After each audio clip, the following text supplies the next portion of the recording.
Let's make and can some salsa, folks. First, you're gonna need to gather 10 of your juiciest medium-sized tomatoes. You're gonna need to cut the centers out and any other bad spots. I gave all my discarded pieces to my chickens and they love them.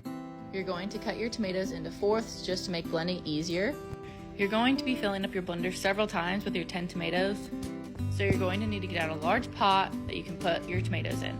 My blender has a chop setting for salsa, and this is what I use when making salsa. Once I blended it up, here's that pot that I already have on the stove. You don't have to turn the stove on quite yet. Now I'm gonna add some jalapeños, just 4 or 2 large ones. Add those to my blender.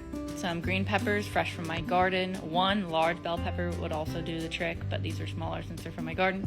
Add those to the blender as well. Now I use some gypsy peppers. A yellow bell pepper would also suffice in this situation too. Add that all to the blender. Blend that all up on the chop setting, and then you're going to add some cilantro. You're gonna add an entire bunch that you buy from the store. Now you're gonna add in a purple or sweet onion. Don't make the mistake of adding a white or yellow onion in there. I think it makes it taste not so good. All right, blend that all together.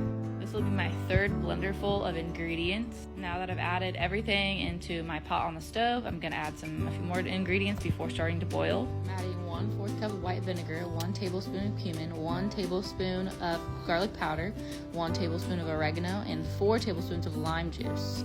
I'm gonna add a heaping tablespoon of minced garlic, 1 teaspoon of pepper, and 1 teaspoon of salt. I'm gonna let that boil for 15 to 20 minutes. I'm gonna wipe the rims of my jars with a little bit of white vinegar to get a better seal, and then place the lids on top. I'm gonna put the rest of my lid on, finger tight, and then you can see these bumps on top.